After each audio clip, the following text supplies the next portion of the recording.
Bienvenidos a Ojo y Vanguardia. Mi nombre es Natalia Vidal y este es un podcast para los amantes de las artes y para los que no las conocen tan bien. La invitada de hoy es periodista, locutora, escritora ya de 5 libros, periodista cultural hace más de 20 años y hoy me trajo sus libros, el último de ellos, Cuestión de Gustos. Es Antonella Esteves. Vamos a conversar de cultura, literatura y mucho más. Pero antes, déjame presentarte a mi auspiciador Flycrew. Si tienes un conocimiento que quieras vender, como cursos, asesorías, talleres, entra a flycrew.com, créate una cuenta y el equipo te ayudará a crear tu oferta soñada. Como en todos los episodios, ya sabes, me acompaña la obra de un artista visual chileno. Estamos en el ciclo de Claudia Moreno. Ella y sus mujeres pintadas de distintas épocas, en distintas poses y de distintas profesiones, nos muestran cómo lo femenino se ha ido construyendo a lo largo de la historia. Y mi primera pregunta, Antonella, tiene que ver con eso. Antonella, muchísimas gracias de aceptar la invitación. Estoy muy contenta de tenerte aquí. Te estaba contando detrás de cámara que yo veía tu programa en la pandemia y me iluminaba. Doy gracias por los espacios que todavía están vigentes, gracias a las entrevistas que tú haces. Así que es un honor tenerte aquí conmigo. En todos los episodios parto con la reflexión de la obra de una artista visual chilena. En este caso estoy con la Claudita Moreno, que la tengo a mis espaldas. Ella pinta mujeres. Mujeres en distintas épocas, de distintas edades, distintas generaciones, distintas poses, pero tienen un factor o un elemento que las une, y es que no llevan rostro. Y cuando yo las vi por primera vez, me generó, por supuesto es la primera sospecha, uno dice, bueno, eso es lo primero en lo que me detuve.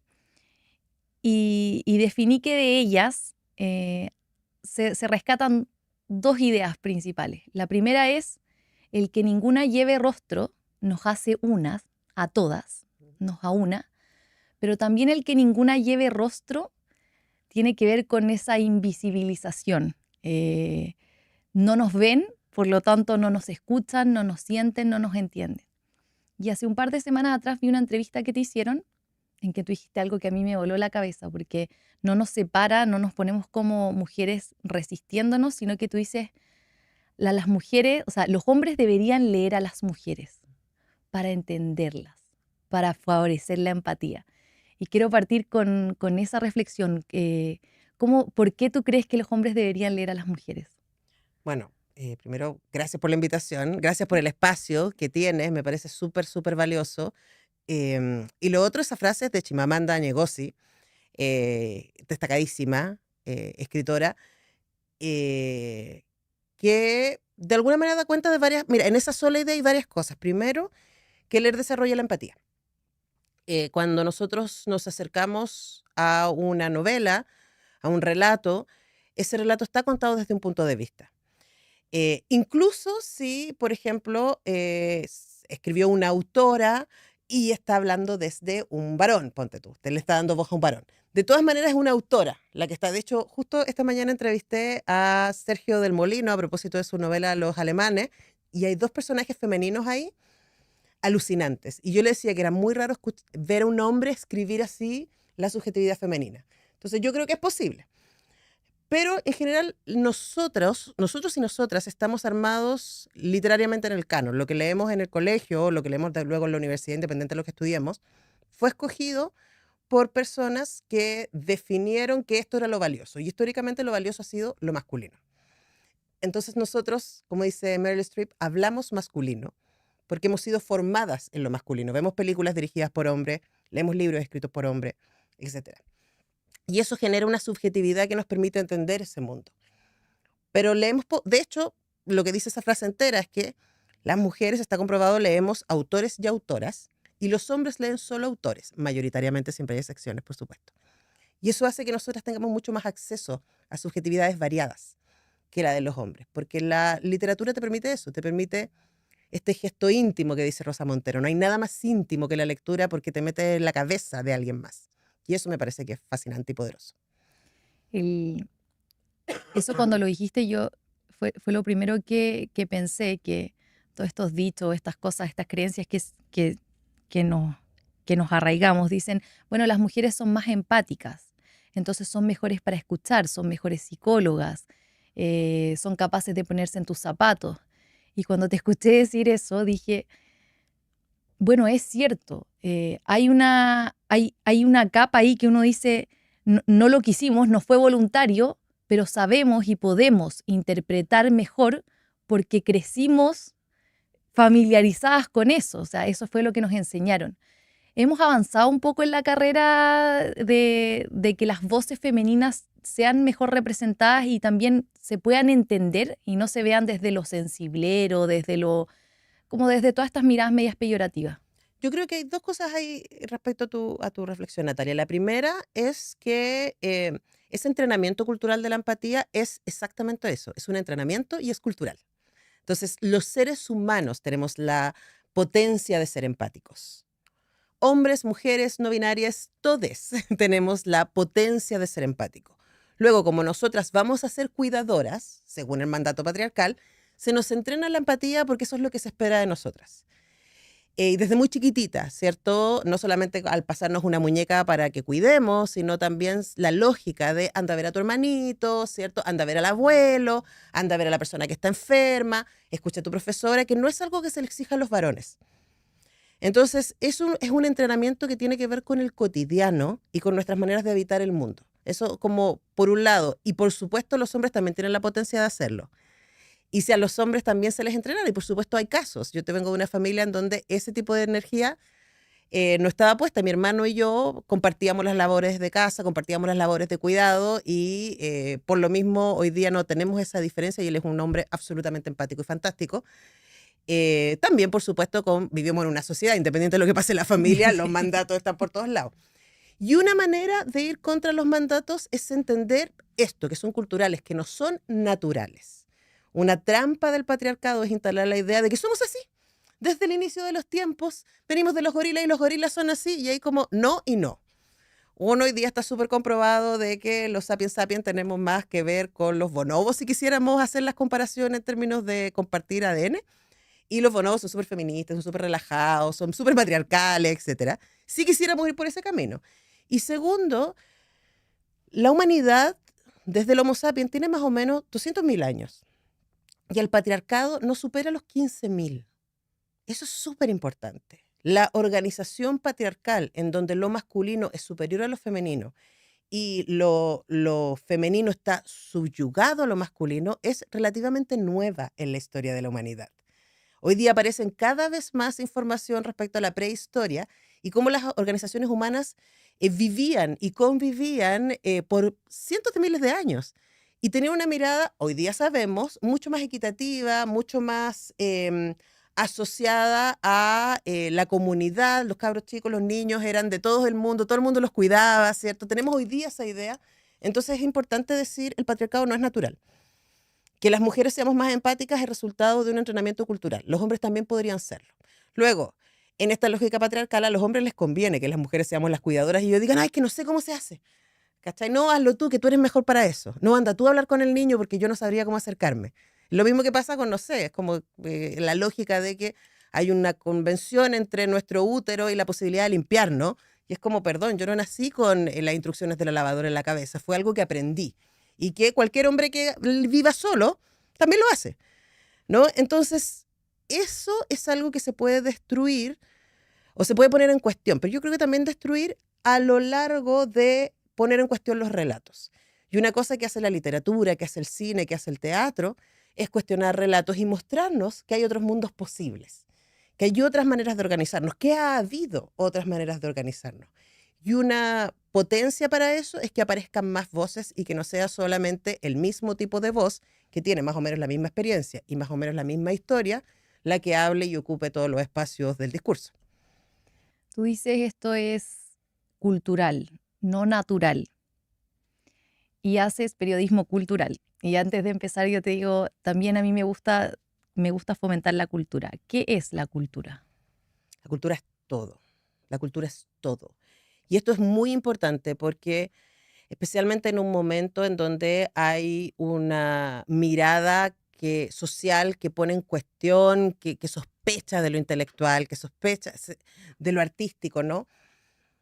y que parece además que lo cultural fuera aquello superfluo, aquello sin lo cual podemos vivir. Necesitamos techo, necesitamos casa, necesitamos alimento. Bueno, déjenme decirles que eso también es cultura. Tu casa, tu techo, tu trabajo, lo que comes, cómo te vistes, todo eso es cultura. Luego, estas otras expresiones de la cultura que en general asociamos y que están bajo el Ministerio de la Cultura, las Artes y el Patrimonio, ¿no? Como la literatura, la pintura, la escultura, ¿cierto? Hoy día muy amplio, los bordados, ¿cierto? Los textiles, la cerámica, por supuesto la literatura, el teatro, la danza, etcétera, son expresiones que permiten trascender al cotidiano. Para mí eso es tan importante, ¿no? Hoy día vivimos una crisis vincular grave, pero gravísima. Y la vivimos tanto en nuestro mundo privado, en términos de que estamos cada vez más solos, porque hemos abandonado la idea de comunidad. Y ojo, no fantaseo con que antes las señoras que estaban en su casa y que tenían marido y hijos no estaban solas. Era otro tipo de soledad, en algunos casos. Hoy día tenemos una crisis vincular muy, muy fuerte. Creo que no había ningún momento en la historia donde porcentualmente hubiese tanta gente soltera como ahora, por ejemplo. ¿Qué decir? Personas como yo que decidimos no tener hijos, ¿no? O sea, hay un tema de cómo nos replanteamos la idea de hacer familia, ¿no? ¿Quiénes son tus vínculos? ¿Quiénes son tus personas más importantes? Por un lado. Y por otro lado, vivimos en la sospecha de la otredad. Y los neoconservadurismos y los neofascismos están sostenidos en la sospecha de la otredad. Ese es su poder. El otro es peligroso. El otro migrante, el otro diversidad, el otro pueblo nativo, el otro extranjero, el otro mujer, ¿cierto? El otro es un peligro. Entonces tenemos que juntarnos los que más nos parecemos a nosotros y los que no se parecen a nosotros o se comienzan a asimilar a nosotros o vamos contra ellos.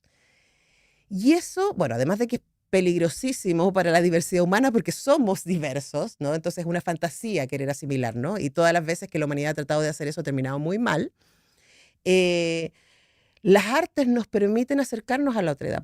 Por eso para mí son tan importantes las artes. Y hablo por ficción o por realismo, ¿no? O sea, si yo leo a Tolkien y me voy un rato a la Tierra Media,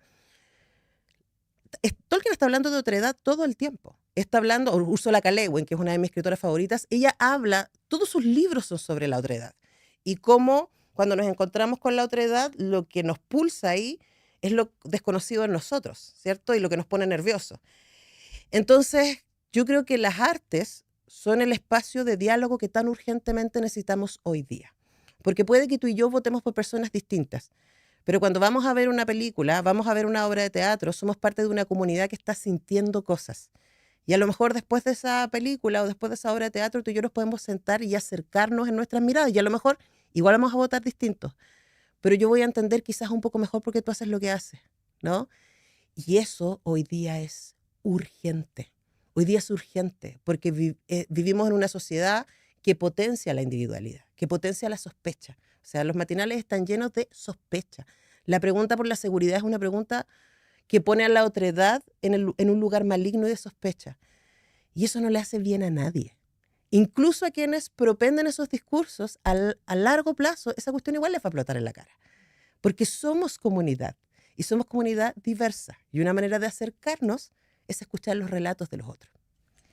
Fíjate que dijiste el tema de la intelectualidad que uno, yo personalmente he combatido mucho con eso porque yo no estudié artes visuales, no estudié literatura, no estudié tampoco, estudié periodismo igual que tú. Y no soy experta, pero la primera vez que me aproximé al arte a mí me hizo sentir, es lo que tú dices, invadió mi fuero interno. Por lo tanto, inmediatamente me surgen preguntas y me surgen emociones a las que tengo que responder, si es que tengo algún interés en darle sentido a mi vida. Y cuando me acerqué a las artes dije, aquí hay un camino que por lo menos a mí me remeció, entonces quiero indagar más en él. Y empecé a toparme con esto de la intelectualidad o el tú quedas fuera, como las separaciones. No, es que la música clásica no es lo mismo que la música popular. No, es que el que escucha salsa o cumbia no es lo mismo que el que escucha rock. No, es que el que lee a los rusos no es lo mismo que... Y así sucesivamente en todos los ámbitos. ¿Cómo podemos hacer para derribar los mitos o la separación que opone el término únicamente intelectualidad, para que la gente se atreva a acceder a esto que tenemos a disposición de todo el mundo? O sea, la única manera de ir contra el prejuicio es la experiencia. Fin.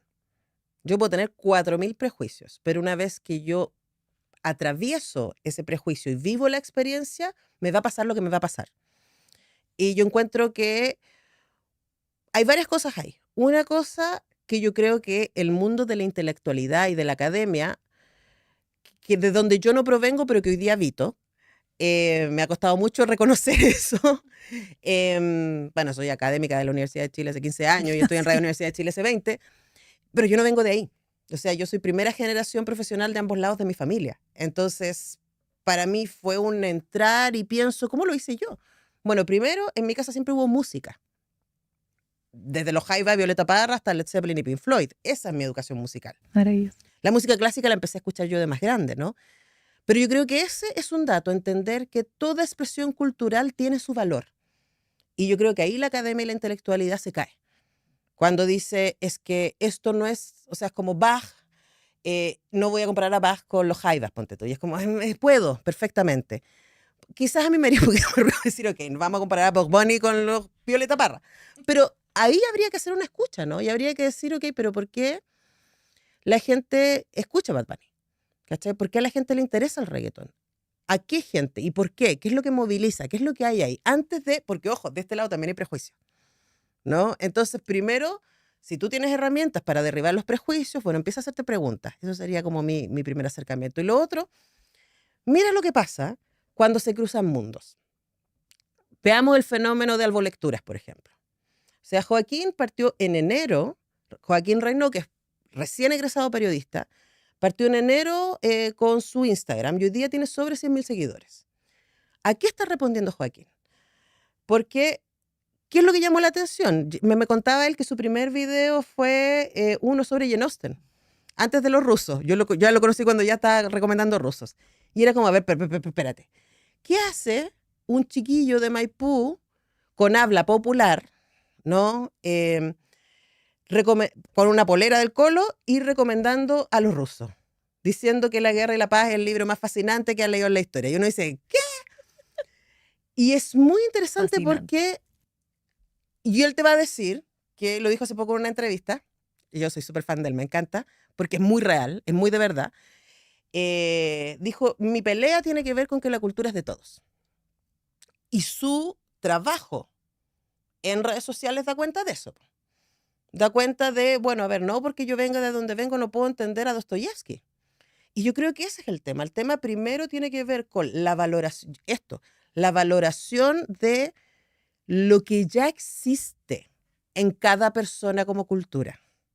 Y segundo, el acceso. Yo creo que históricamente lo hemos hecho pésimo con esta idea de la democratización de la cultura. Esto es, hay un grupo, una élite que dice, esto es valioso y esto se lo tenemos que llevar a la gente. A la gente. Y se lo instalamos a la gente, como si la gente fuera una página en blanco, que no tuviera desde sí instalada perspectiva, instalada un consumo, instalada maneras de habitar y de ver. O sea, todos somos parte de la cultura audiovisual hoy día.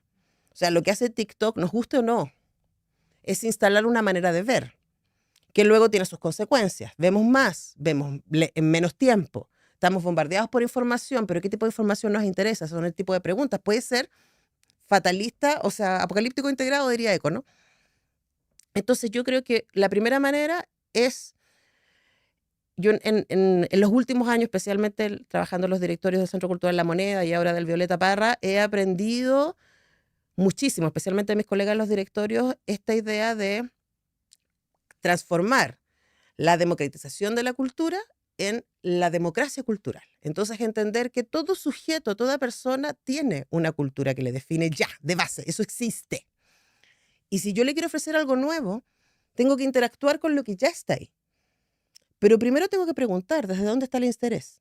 ¿Qué es lo que hay ahí? ¿Qué es lo que funciona? Y claro, ahora, por supuesto, llevo un año pensando mucho en Violeta Parra y en cómo hacía ella. Y ella era la reina de la escucha. Absolutamente. Ella iba, escuchaba, ponía la grabadora, hablaba con los viejos, hablaba con las viejas y después creaba. Mm. Y su creación era capaz de ser un puente entre estas tradiciones extremadamente populares con lo que estaba pasando con los jóvenes, tanto los que venían de la Academia Docta, como los que venían del mundo folclórico, como los que venían del rock. Hoy día todo ese mundo reconoce que Violeta Parra es la mamá. Pero antes, la Violeta tuvo abuelas. Y yo creo que ahí es donde tenemos que reconocer. Todos venimos de algún lugar y todos tenemos una mochila cultural que nos acompaña. Nadie es tan blanco. Y yo creo que un error del mundo de la intelectualidad es pensar que la gente no sabe y que decide desde cualquier cosa. O sea, es como si la gente escoge ver un reality. Por supuesto que hay que se mezclan varias cosas. Hay una imposición de oferta que hace la televisión abierta maquiavélicamente, muy bien utilizado en este caso. Perdón, todavía no salgo de mi alergia primaveral. Muy bien utilizado el término Maquiavelo. Hay un ejercicio de poder en lo que la televisión abierta ofrece. Pero luego la gente toma decisiones respecto a por qué sigue esto y no otra cosa. ¿Por qué le interesa esto y no otra cosa? ¿Por qué me interesa quién se acostó con quién y quién dejó a no sé quién y le puso el gorro con no sé cuánto? ¿Qué es lo que hay ahí? ¿Cierto? Y si pensamos, bueno, ¿cuánto de eso hay en Shakespeare, no? Y Shakespeare era tremendamente popular. No nos olvidemos de eso. Entonces, yo creo que ahí hay muchos más puentes de los que estamos dispuestos a reconocer. Dos cosas que se me vinieron a la mente con lo que dijiste. Lo primero es, respecto de la intelectualidad, que algo que a mí me decían mucho, cuando yo entré en el mundo del arte, me di cuenta que las curatorias, hice un curso de curatoría y tal, son complejas en cuanto a que queremos aprovechar el lenguaje, pero ese provecho que suponemos que le vamos a sacar porque estamos utilizando más palabras, más conceptos, aleja, distancia del público general, porque este texto, este microtexto que está al lado de las exposiciones, más confunde que explica.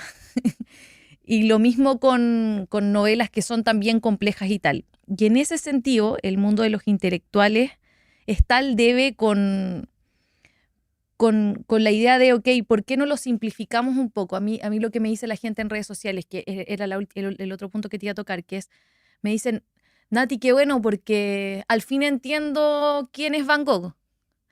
Y yo como, ¿cómo al fin entiendes quién es Van Gogh? No, si yo sé perfectamente cuáles son sus cuadros, pero no, está bien, tengo que encontrar lo bonito. ¿Es una obligación encontrar lo bonito? ¿Tengo que considerar que es el mejor pintor de todos los tiempos? Para mí lo es, pero no lo fue al principio. Entonces, ¿Quién eso lo que es ahora? Quizá la Nati de 45 años va a pensar distinto. absolutamente, absolutamente. Y en vida, o sea, esto mismo ocurrió, que él mostraba a los chicos que pasaban por al lado de él mientras él estaba pintando en el campo, o a los adultos que lo acompañaban, a la gente que estaba en la pensión en la que se quedaba, y le decían, de verdad, o sea, esto es horrible, no entiendo cómo estás perdiendo y desgastando tu vida de esa manera. Entonces, ahí hay un ejercicio en decir, ¿cómo podemos hacer para facilitar el entendimiento, esta puerta de entrada que tú dices? Derribar los prejuicios supone hacerse preguntas, buscar las respuestas, pero ¿dónde está el lugar en el que no me tengo que pegar un tremendo salto para llegar a la respuesta o tener que aprender demasiado para tener una puerta de acceso más amable? Que sea como una rampa y no como Ujú. un... Yo creo que hay dos cosas claves ahí. La primera es entender que siempre, siempre nos acercamos a cualquier lugar desde quienes somos y dónde estamos. Y qué es lo que creemos que constituye nuestra identidad. Yo creo que por mucho tiempo las élites han protegido su identidad con la idea de exclusividad. Entonces solo nosotros entendemos la ópera, ¿cierto? Solo nosotros entendemos lo que sucede. Bueno, de hecho creo que parte de la polémica que hubo este año respecto a una curatoría en el Bellas Artes tenía que ver con eso. Perdón, están ideologizando el Sí. Museo de Bellas Artes y es como, perdón, el Museo de Bellas Artes siempre ha sido un lugar ideológico.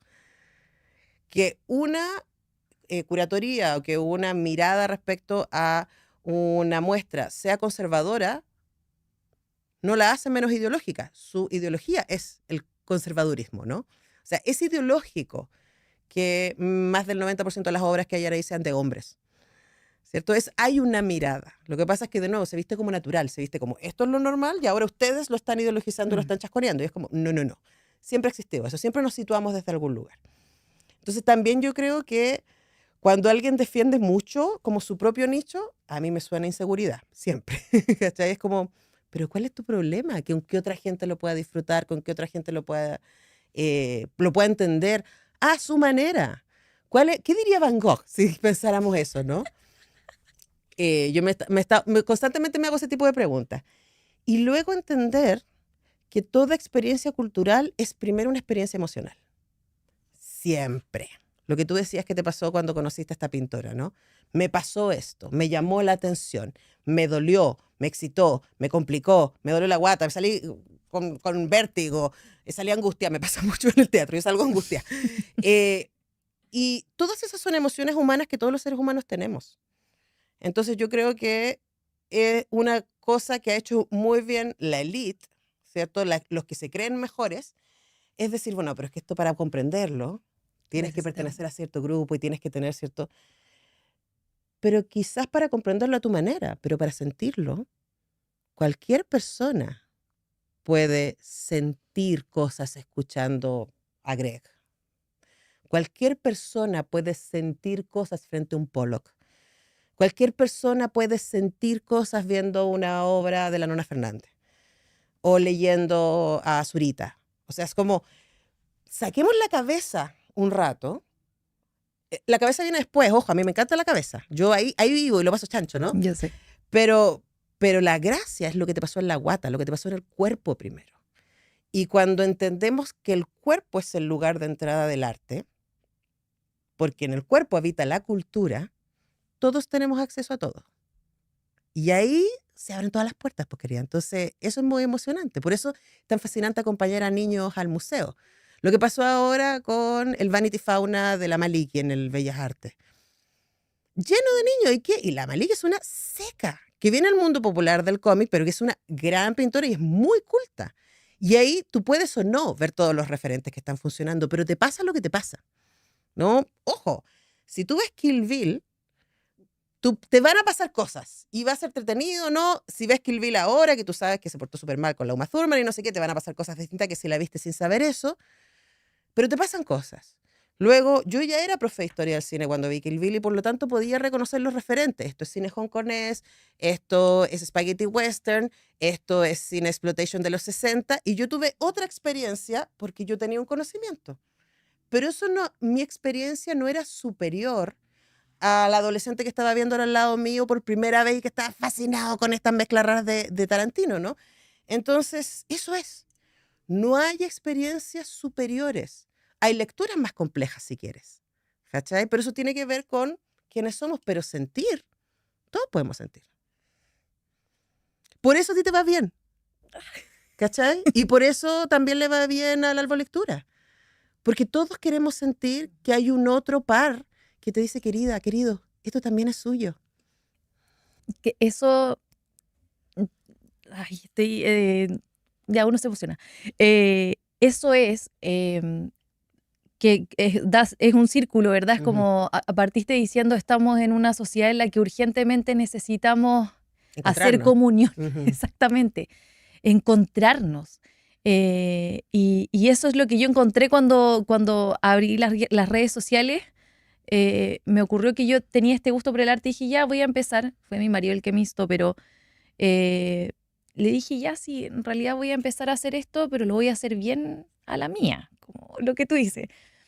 Y empezó a llegar mucha gente interesada en esto. Y va ligado a la pregunta que te iba a hacer antes, que estábamos hablando de intelectualidad, que es esta generación, los medios de comunicación de masas, como eran pocos, siempre han sido monopolizadores en cuanto a qué contenido consumimos, a qué horas, qué días, en cuánta duración.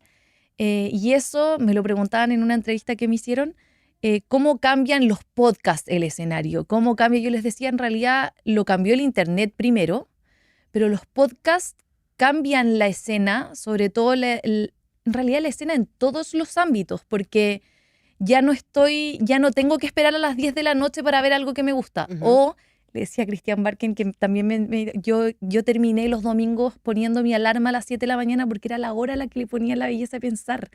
Decía, pero ¿cómo lo ponen a las 7 de la mañana un domingo? ¿Qué va a haber eso? Pero entonces, ahora eso se ha expandido. Pero con ello ha venido la sociedad del like. Ujú. Así me lo preguntaron a mí. Yo decía, ok, ese like, ¿qué es el like? ¿Es adhesión? ¿Es respaldo? ¿Es pertenencia? ¿Es como querer colgarme perchas? ¿Cómo tú ves la cultura del like en redes sociales? Uf, temazo. Yo creo, primero, que es engañosa. Ok. Hay un documental muy bueno en Max que se llama Fake Famous. Por si la gente no lo ha visto, ahí se lo dejamos recomendado, que es el director hace un experimento social y construye 4 influencers.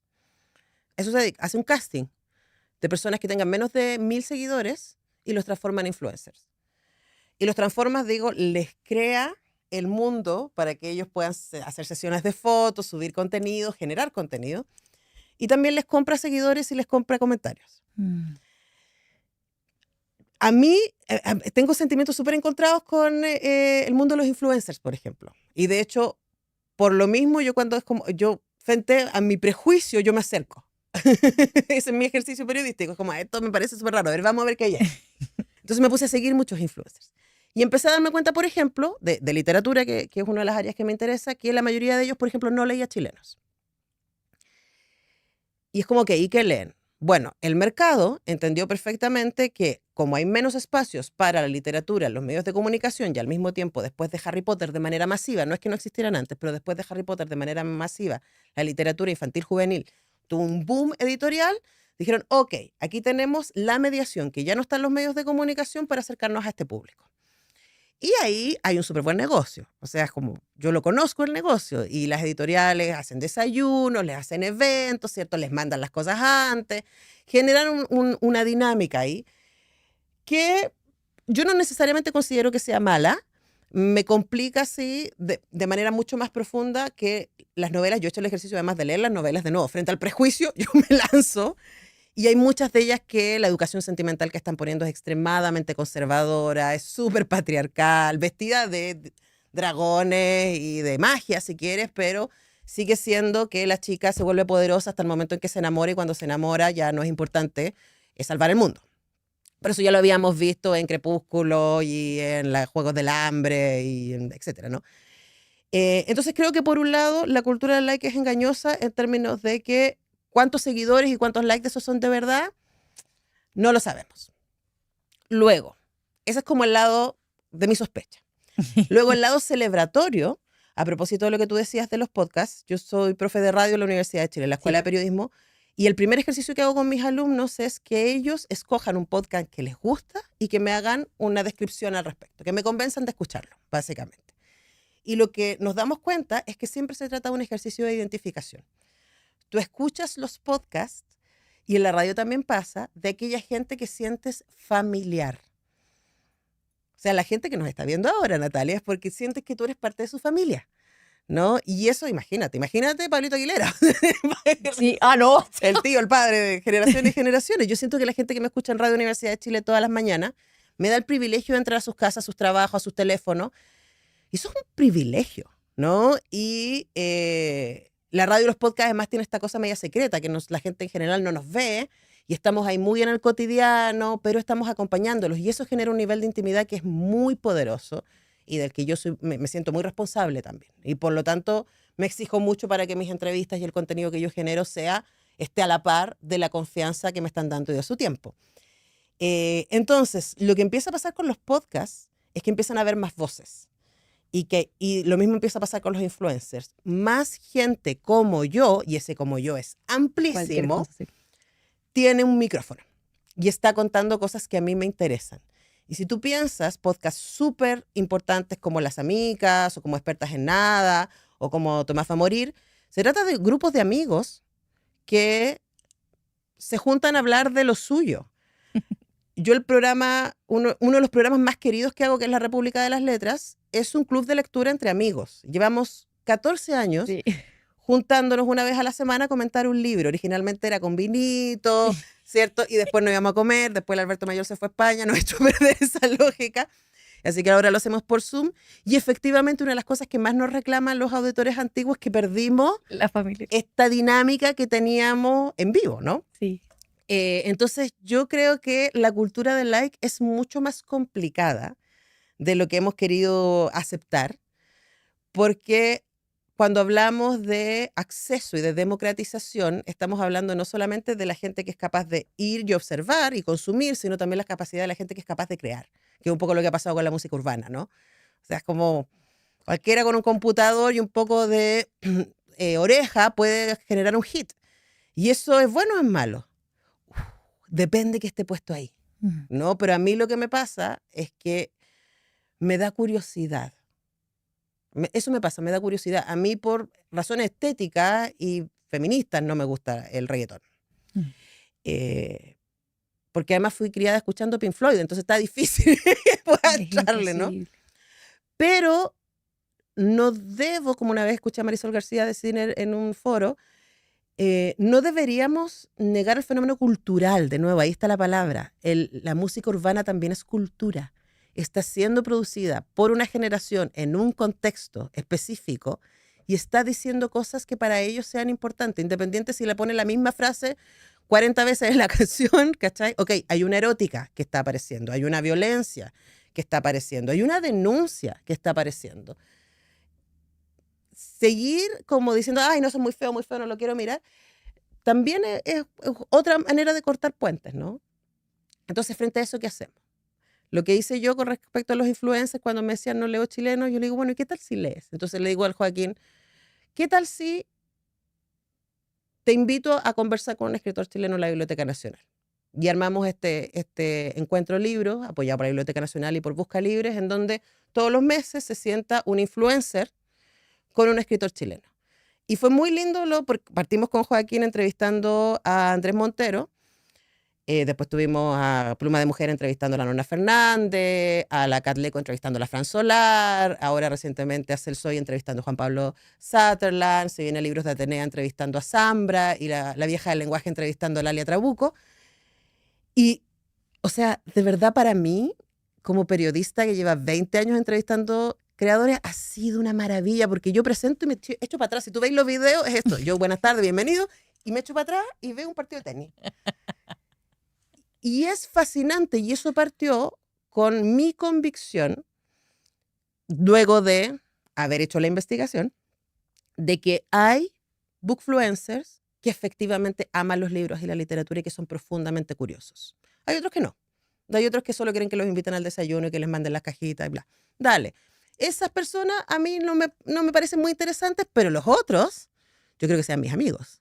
Y yo quiero influenciarlos a ellos, para que influencien a los suyos, para que lean cosas que hoy día no están leyendo, pero que sí les podrían gustar. Entonces yo le digo al Joaquín, ¿sabes qué? A partir de lo que a ti te gusta, yo creo que te podría gustar el Andrés Montero. Y él me dice, ya, ¿y si no me gusta? No pasa nada, nadie se murió. Bueno, la pollera le mandó los libros y después de un rato me escribió un mensaje increíble, lo amé, bla, bla, bla. Y la entrevista estuvo buenísima, la pueden ver ahí en el canal de la Biblioteca Nacional en Instagram. Entonces, o en mi canal de YouTube. Entonces, cuando uno es capaz de no quedarse en el prejuicio, sino transformarlo en curiosidad, cosas extraordinarias pasan hacia todos lados. Déjame compartirte algo que a mí me ocurrió a propósito de eso, que me acabo de acordar que lo dijiste con las entrevistas. Yo cuando, tiene que haber sido, 13 o 14 años, quizás 12, pero ya, no antes de eso, leí a Federico García Lorca, siempre digo esto, pero para contarte mi apertura a la poesía, que él decía, ay, cómo me cuesta quererte como te quiero, por tu amor me duele el aire, el corazón y el sombrero. Y ese día a mí se me abrió un mundo porque yo decía, al fin alguien dice que le duele el aire, porque no sé cómo explicarle a mis papás que me dicen deja de llorar.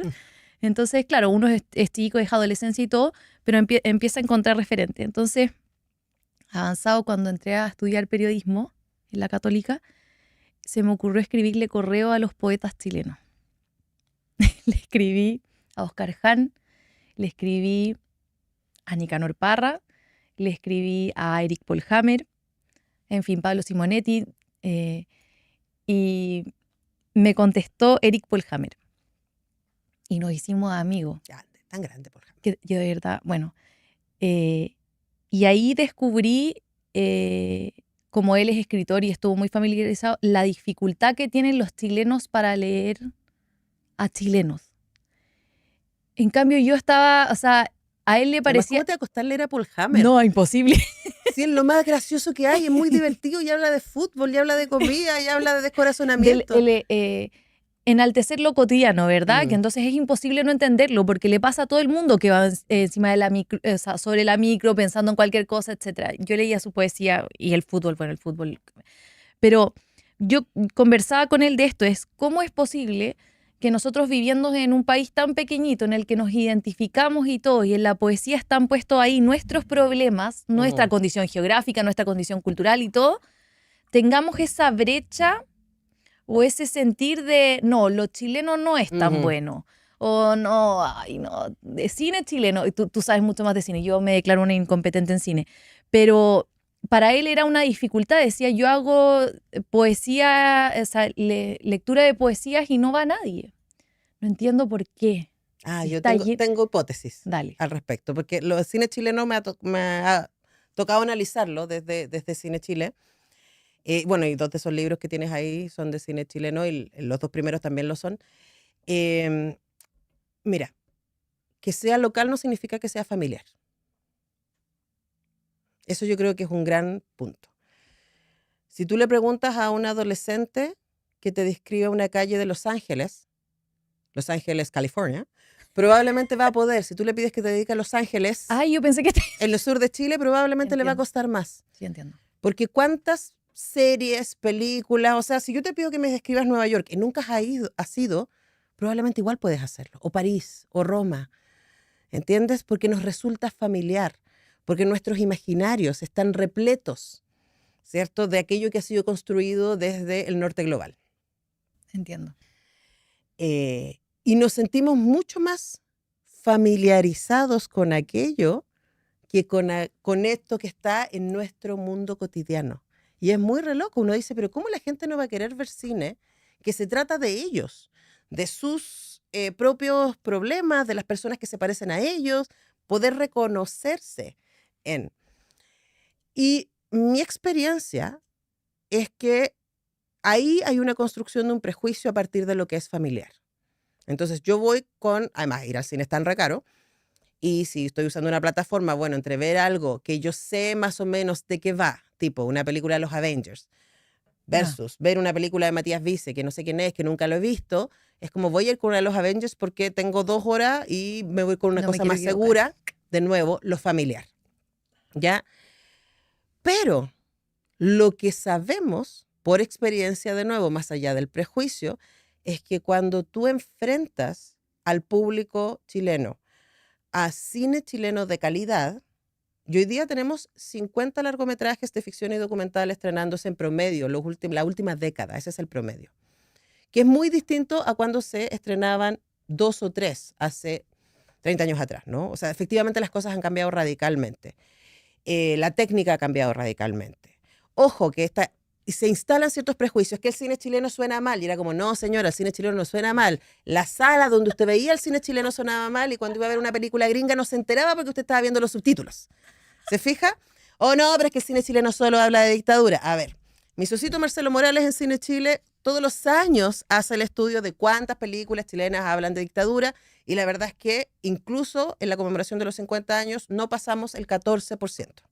El 14% del cine chileno de los últimos 30 años habla de dictadura. Pero esos prejuicios se instalan. A mí cuando alguien me dice, es que no me gusta el cine chileno, yo le digo, oye, ¿cuál es la última película chilena que viste? Machuca. Y es como, han pasado 20 años de Machuca, ¿no? Pero luego mira el fenómeno que fue El Agente Topo.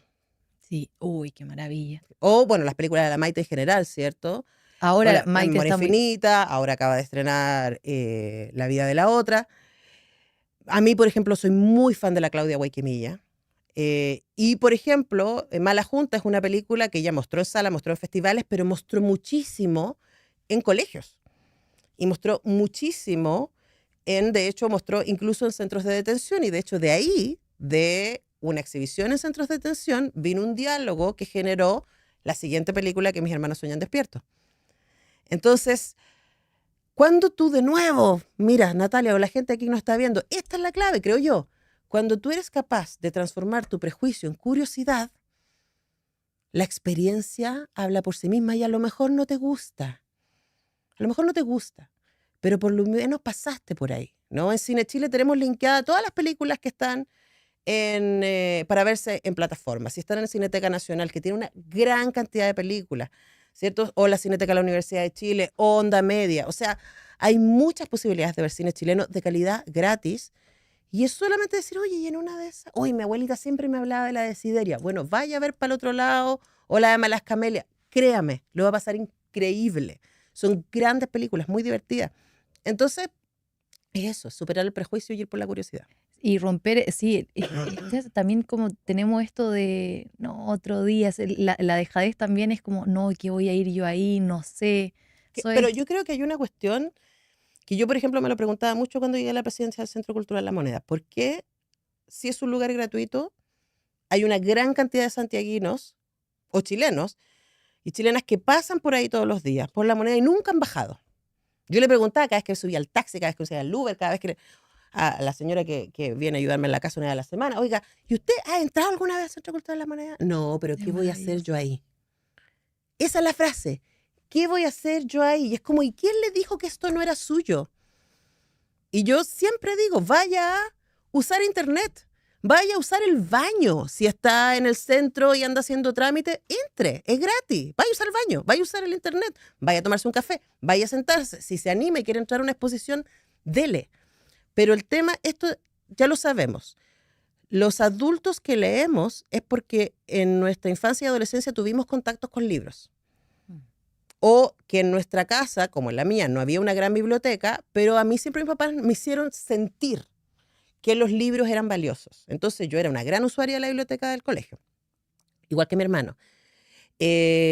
Si yo quiero, siempre me dicen, bueno, ¿cómo hago que mis niños les guste las artes? Bueno, lo lleva a ver al Bunch cuando hacen cosas para niños. Ahora se viene Cascanueces, vaya a ver Cascanueces, ¿no? Eso es, o sea, el tema tiene que ver con exponerse. Hay jazz en el galpón Víctor Manuel del Persa, gratuito, fin de semana por medio. O sea, es como, no, hay cosas ahí y uno luego puede decir, es que no me gusta el jazz. Bueno, pero ¿cuándo fue la última vez que escuchó jazz? No, es que a mí no me gusta la ópera. Bueno, pero ¿escucha ópera? Y es romper esta idea de que esto es para otra gente. Porque todas estas expresiones que yo he nombrado son expresiones populares, que tienen un origen popular y que se han hiletizado con el tiempo. Y eso es un ejercicio de poder. Entonces, si usted es rebelde y quiere quitarle el poder a la élite, vaya por las artes, también. Está buenísimo. Dijiste en la misma entrevista eh, algo que había mucho valor al escribir en la literatura, en la consistencia, en la honestidad. Mm. Eh, y tiene un poco que ver con esto, pero quiero saber y ahondar en qué quisiste decir cuando dijiste que hay valor en la literatura cuando tiene consistencia en la honestidad. De nuevo, porque yo creo que nuestra primera entrada son las emociones. Y cuando alguien está impostando, tú a lo mejor no eres capaz de reconocer dónde está el maquillaje, pero lo sentí en la guata, ¿no?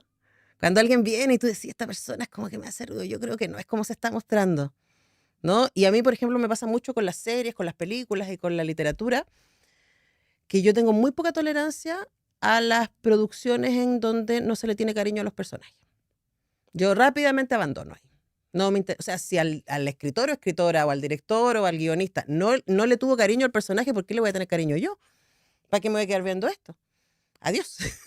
Hay otro mundo, ¿no? Posible a donde ir a buscar. Y yo creo que la honestidad, creo yo, hoy día, a mis 46 años, siempre está ligada a la visibilidad de la vulnerabilidad.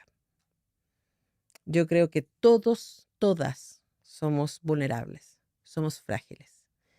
Y a mí me interesan las obras en donde esa fragilidad está expuesta. Porque para mí eso es la honestidad. Y vivimos en un mundo en donde tenemos que hacernos los duros, las mujeres tenemos que hacer las que somos superwoman y que nada nos afecta y que trabajamos y que tenemos la casa impecable y que somos súper novias y súper amantes y además estamos regias, ¿cierto? Y no tenemos celulitis y no tenemos estrías y no tenemos arrugas y es como, mentira, tenemos todas esas cosas. Eso somos. Y además, yo puedo ser esta mujer más o menos inteligente, con discurso, etcétera, y también soy una mina que se siente frágil y que llora y que tiene sus inseguridades y que se hace preguntas. Todo eso soy. Y esta que tiene discurso existe porque existe la otra. Ese es un descubrimiento reciente. Antes era, soy esta y también soy esta otra. Y en los últimos meses he cachado que soy este nivel de seguridad y este nivel de discurso, porque existe la sensible, que se complica y que no entiende y que se frustra y que ve su límite y que se da cuenta que no es superpoderosa. Y yo me siento acompañada cuando reconozco personajes así, siento que mi vulnerabilidad es habilitada. Cuando veo películas o series o libros donde digo, mira, ella también le pasa. Leo muchas biografías por lo mismo, ¿cierto? De grandes feministas. Y cuando uno ve, a Simone de, la Mary Wollstonecraft, ni te explico. O sea, es como... Y ahí uno empieza a decir, bueno, pero una cosa no es que complique la otra, sino que la habilita. Entonces, para mí la honestidad es decir esto. Decir, sí, ustedes están viendo una mujer con discurso que lleva 20 años haciendo periodismo cultural, que tiene 5 libros publicados y bla, bla, bla, y vamos sacando el currículum. Pero también soy una mujer que duda, que llora, que se inseguriza, que se frustra, ¿cachai? Y porque soy puedo hacer buenas preguntas. Por eso me hace buena periodista. Mi fragilidad me hace buena periodista. Porque cuando leo un libro o veo una película puedo entender la fragilidad de los personajes y detrás de eso la fragilidad de quien lo hizo. Y puedo conectar desde lo humano. Porque de nuevo, a la vuelta, toda la cultura es emocional. Nosotros le ponemos cabeza porque es divertido.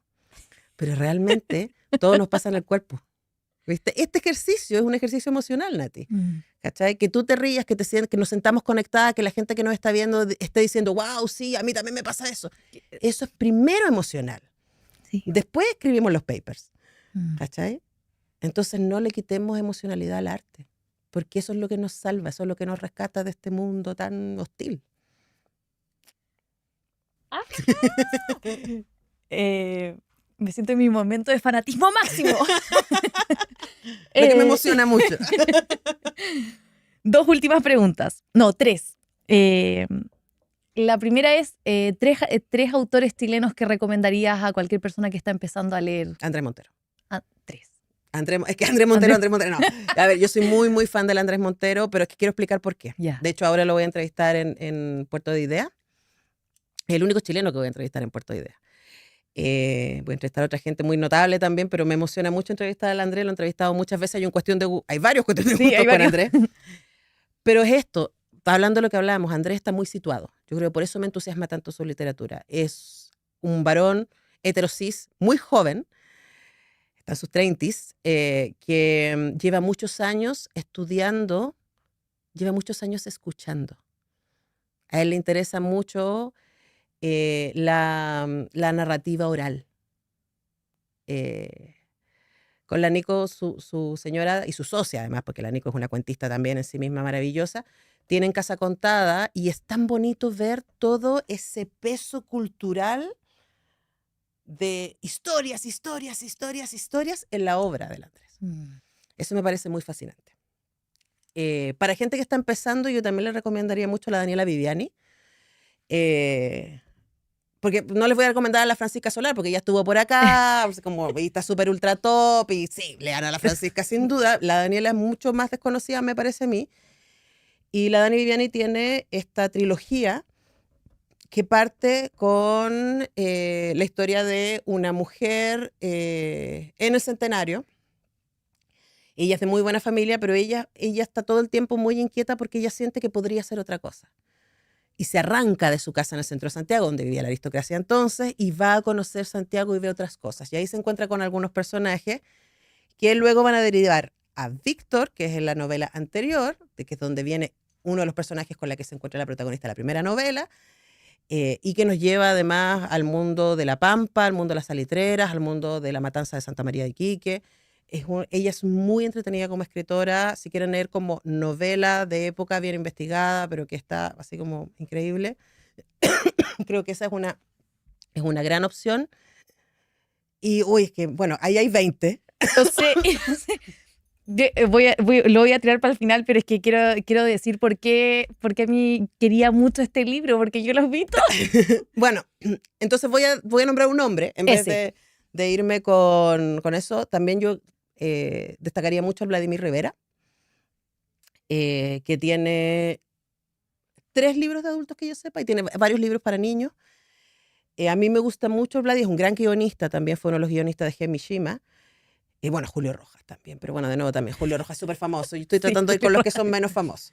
Pero, ¿por qué estoy pensando en Vladimir? Porque él es uno que habla de masculinidad frágil. Ya.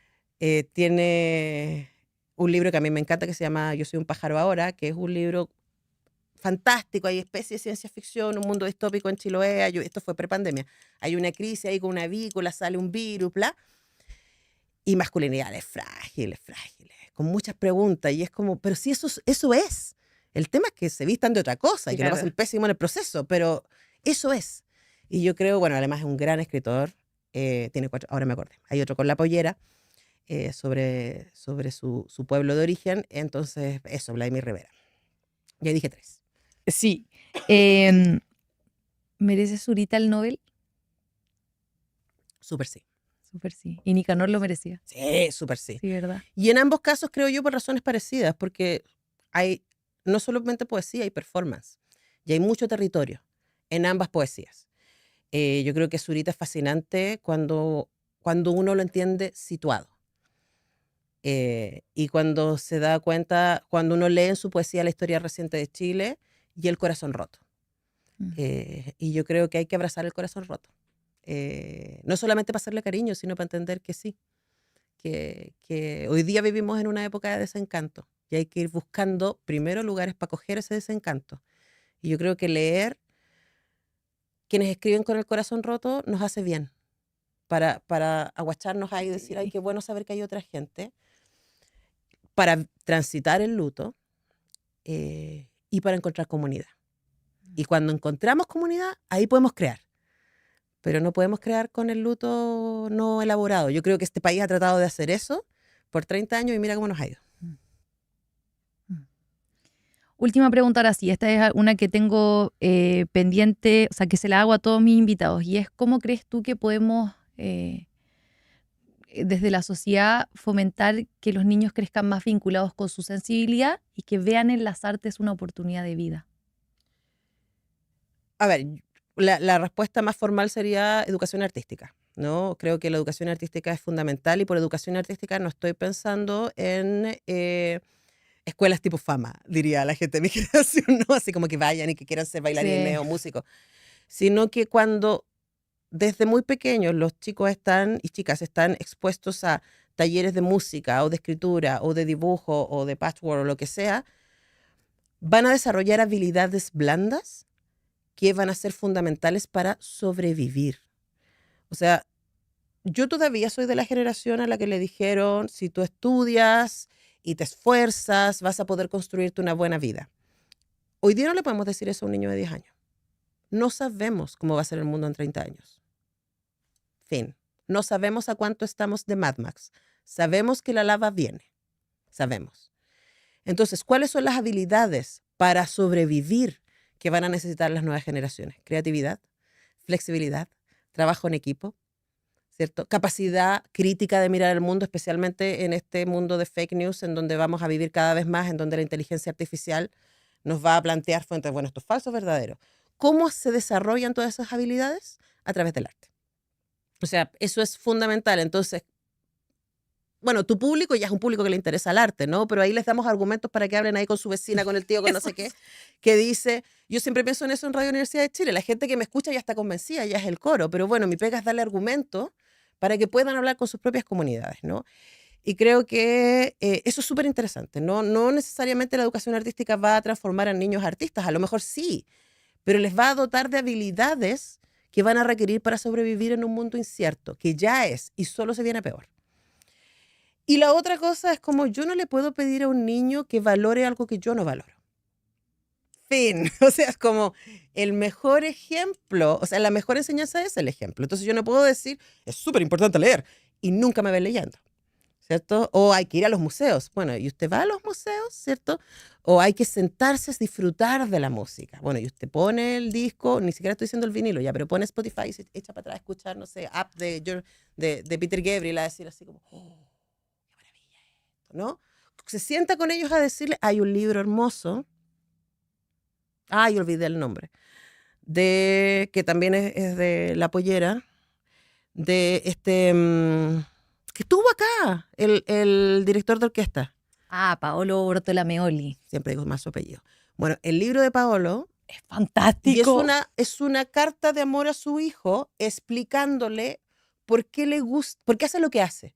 Pero si te das cuenta, es un libro que está súper bien investigado, uno aprende un montón de música clásica, pero es un libro apasionado. El Absolutamente. corazón de ese libro es la pasión. Sí, señor. La pasión y la muerte, la pasión y el eros, la pasión y la vida, la pasión y el juego, la pasión y la disciplina, la pasión, pero es la pasión, ¿no? Y yo creo que la pasión es contagiosa. Absolutamente. Por eso nos dedicamos a lo que nos dedicamos. Entonces, claro, si usted quiere tener niños apasionados por la cultura y no tiene esa pasión en usted, no se la permite, entonces está difícil, po. Entonces, haga su favor primero y apasionese, dése permiso. Si somos apasionados, el tema es que no nos damos permiso. Dése permiso para ser apasionado. Lo otro va a salir solo. Quiero finalmente, lo dejé para el final, voy a mostrar. Me trajeron libros y libros, pero quiero, este es al que más le tengo cariño. Voy a decir yo primero por qué le tengo mucho cariño. En pandemia yo tuve a mi hija, tengo una hija de 4 años, y estuve absolutamente a disposición de mis hormonas. Entonces fue un periodo muy difícil, mamá primeriza, encerrada, o sea, sin trabajo porque estaba en postnatal, extendido, preguntándome muchas cosas y yo te veía a ti en cuestión de gustos. Vi muchas mujeres apasionadas, creo que acabas de decirlo y ahí me permito copiarte porque oficialmente yo lo tenía desde antes. La pasión es contagiosa y ver mujeres que lo ponen por delante, que ponen su pasión por delante, su convicción por delante y son capaces de presentar sus ideas con honestidad radical, incluso mostrándose a ellas en su vulnerabilidad, a mí me pareció fascinante, me sirvió muchísimo, fue un refugio, te lo prometo, era sagrado, yo lo veía siempre. Y ahí empecé a alimentar estas ganas de tenerte aquí en el estudio. Y aquí está la recopilación de muchas de ellas, muchas de esas entrevistas. Y lo más maravilloso es que aquí hay mujeres muy distintas, de distintas edades, escribiendo distintos géneros, con distintas profesiones, con distintas miradas, que plantean su mundo desde lugares tan distintos que eso nos muestra qué es lo que somos, lo mucho que tenemos para ofrecer, lo mucho que podríamos conseguir si es que convergiéramos, si es que encontráramos espacios para todos, si es que nos escucháramos, si es que hiciéramos este ejercicio de ponernos en los pies del otro. Así que este es un libro más que recomendado, más que recomendado, cuestión de gustos. Y ahora sí, por supuesto, te pido a ti que hagas la invitación formal porque es tuyo. Bueno, pero también viene del apasionamiento y la curiosidad, ¿no? Y yo creo, y ahí lo vas a leer en la introducción, esa selección de 20 voces tuvo que ver también con ir en contra del prejuicio de que existe una cosa llamada literatura femenina. Existen mujeres que escriben. Y luego ese libro explica, que da cuenta, ¿no? Desde la experiencia, para ir contra el prejuicio, de que hay mujeres que escriben teatro, hay mujeres que escriben dramaturgia, bueno, teatro, hay gente que escribe ensayos, hay activistas, está desde Amela Altiti, Cecilia Vicuña, hasta Nati Chuleta y Bruta, ¿no? Entre medio la Lina Meruane, la Nona Fernández, la Ale Matu, la Nerea de Ugarte, súper diverso. Pero a mí me pasa como yo siento que te pasa a ti, Natalia, es que yo solo hablo con gente que me interesa.